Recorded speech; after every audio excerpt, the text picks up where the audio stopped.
Hi hello வணக்கம் and welcome to 70 ma'am channel. So இன்றைக்கி இந்த வீடியோவில் பார்க்க போகிறேன் இன்ட்ரெஸ்டிங் காசிப் என்னென்னு பார்த்தீங்கன்னா, நடிகை நயன்தாரா அவங்கள பற்றி தான் பார்க்க போகிறோம். இன்டர்நெட்டில் பல வருஷங்களுக்கு அப்புறம் ட்ரெண்டிங்கில் வந்திருக்காங்க அப்படின்னு தான் சொல்லணும். ஆக்சுவலி 42 வயசு தான் ஆகுது. ஆனால் அவங்களுடைய இப்போது கரண்ட்டான முகத்தோற்றம் பார்த்தா கம்மியாக இருக்குன்னு தான் நினைப்பீங்க. இல்லை, இன்னும் கொஞ்சம் ஒரு 4-5 வயசு அதிகமான மாதிரி தான் இருக்குது. அவங்களுடைய ஓன் பிராண்டு நயன் ஸ்கின்னோடைய காஸ்மெட்டிக் யூஸ் பண்ணி அவங்களுடைய வயசு வந்து அதிகமாகிடுச்சு போல். அந்தளவுக்கு அவங்களுடைய தோற்றம் வந்து இப்போ காட்டுது. ஸோ இப்போ அது மேட்டர் இல்லை. என்ன மேட்ரு அப்படின்னா, அப்கமிங் மூவி நயன்தாராவோடைய டாக்ஸிக் மூவி. அதில் அவங்க மட்டும் ஹீரோயின் கிடையாது, 4 ஹீரோயினில் ஒரு ஹீரோயின். ஸோ அதாவது ஒரு லீட் ரோல் பண்ணக்கூடிய ஒரு நடிகையாக இருக்கிறாங்க. யூஸ்வலாகவே வந்து செகண்ட் ஹீரோயினாகவே வந்து நம்ம நயன்தாரா ஒத்துக்க மாட்டாங்க. ஆனால் இந்த படத்தில் ஏன் ஒத்துக்கிட்டாங்க அப்படின்னு சொல்லி ஒரு பெரிய கொஷின் மார்க் இருக்குது இல்லையா?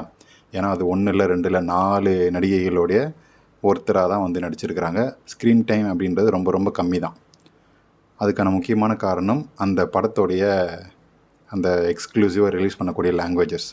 ஸோ இங்கிலீஷ் உட்பட 5 லாங்குவேஜ் யூஸ் பண்ணுறாங்க. ஸோ பாலிவுட்லேருந்து கேஆர் அத்வானி இப்போது ரீசெண்டாக ட்ரெண்டிங்கில் இருக்கக்கூடிய நடிகை அவங்கள தூக்கிட்டாங்க.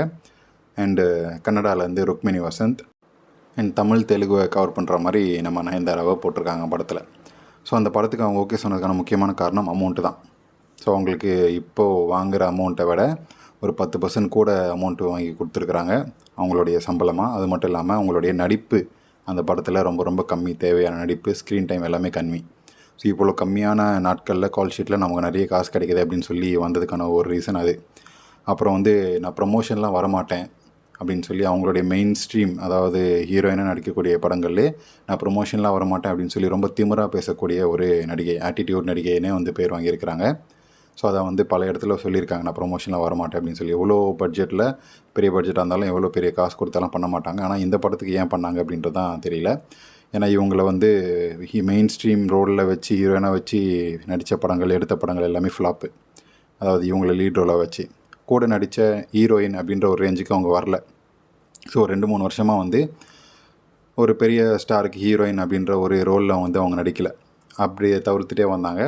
நான் தான் ஹீரோயின், நான் தான் பெரிய லீட் ரோல் அப்படின்னு சொல்லி படங்கள் எல்லாமே ஃப்ளாப்பு. இவங்களை வச்சு படம் எடுக்கவும் யாரும் வந்து முன் வரல. அப்படியே வந்தாலும் சிரஞ்சீவி, ரஜினிகாந்த் சொல்லி ஒரு 60-70 வயசு ஆட்கள் தான் வந்து இவங்கள ஹீரோயினாக கூப்பிட்டு நடிக்கிறாங்க. ஸோ அப்படி இருக்கும்போது அவங்களும் வந்து ஒதுக்கிட்டாங்க, நயன்தாரா வேண்டாம் அப்படின்னு சொல்லி. அந்தளவுக்கு அவங்களுடைய மார்க்கெட் டவுன் ஆகி போய் கிடக்கு. ஸோ இதனால் வேறு வழி இல்லை, இந்த படத்தை விட்டால் நமக்கு வந்து கம்பேக் கொடுக்கறதுக்கு வேறு வழியே இல்லை அப்படின்றதுக்காக மட்டும்தான் இவங்க வந்து இந்த ப்ரொமோஷனுக்கு வந்திருக்கிறாங்க. படத்தில் வந்து ஸ்க்ரீன் டைம் கம்மினாலுமே வந்து நிறைய காசு வாங்கிட்டு ஓகே சொல்லியிருக்கிறாங்க. ஸோ இப்போது இந்த ப்ரொமோஷனுக்கு வருவோம். ஸோ தன்னால் எவ்வளோ கவர்ச்சி காட்ட முடியும் அப்படின்னா, காசுக்காக அவங்க கவர்ச்சி காட்டத்தான் செய்கிறாங்க. இன்னும் கவர்ச்சியிலேருந்து முழுமையாக வந்து அம்மா ஆகிட்டேன் அந்த பாலிசிலாம் கிடையாது, என்னால் கவர்ச்சி காட்ட முடியும். ஸோ இப்போ இந்த தொப்பில் பார்த்தீங்கன்னா 42 வயசான நடிகை நயன்தாராவுடைய தொப்பில் அந்த என்ன சொல்லுவாங்க, தொப்பில் வளையம் போட்டிருக்கிறாங்க அப்படின்றவாங்க. ஸோ படத்துக்காக கவர்ச்சிக்காக போடுவாங்க அப்படின்னு சொல்லி பார்த்தா, இவங்க நம்ம சும்மா கேஷுவலாக நடந்து வராங்க. அவங்களுக்கு எல்லாமே தெரியும், தெரியாமல் எதுவும் நடிகைகள் பண்ண மாட்டாங்க. அந்த க்ராப் டாப் எதுக்கு போடுறாங்க, அந்த தொப்புளில் தெரிகிற மாதிரி, தொப்புள் வளையம் தெரிகிற மாதிரி அந்த டிசைன் இருந்துச்சு. ஸோ அது கரெக்டாக வந்து காட்ட வேண்டிய விதத்தில் காட்டியிருக்கிறாங்க, என்னால் முடியும் அப்படின்னு சொல்லி காட்டுற விதத்தில். அப்புறம் அந்த ப்ரொமோஷ்னல் இது வந்துச்சு இல்லையா, ஆடியோ லான்ச்சு, அந்த மாதிரி அந்த ஃபங்க்ஷன்ஸ்க்கெல்லாம். ஸோ அதில் தன்னால் எவ்வளோ தன்னுடைய மாங்கனிகளை காட்ட முடியுமோ அதை ஒரு பக்கம் முழுசாக வந்து காட்டியிருக்கிறாங்க தன்னுடைய ஜாக்கெட்டில். ஸோ ஒரு ஆரஞ்சு கலர் ட்ரெஸ்ஸில் ஒரு ஸ்லீவ்லெஸ் ஜாக்கெட்டு போட்டுக்கிட்டு நம்ம நயன்தாரா பழைய அந்த கிளாம் லுக்கில் ஒரு ஸ்லீவ்லெஸ்ஸில் தன்னுடைய முழு கையையும் காட்டிக்கிட்டு கொஞ்சம் அக்களை காட்டியிருந்தா அந்த படத்தில் சொல்கிற மாதிரி கொஞ்சம் போட்டு ஒரு தமாசாக இருக்கும் அப்படின்ற மாதிரி செம்ம வைரலாக ஃபேன் போயிருப்பாங்க. ஸோ பட் ஸ்டில் தன்னால் முடிஞ்ச அளவுக்கு இன்னும் கொஞ்சம் ஒரு 1.5 ஜாக்கெட் கிட்ட வரைக்குமே வந்து ஓப்பனாக காட்டியிருக்கலாம்.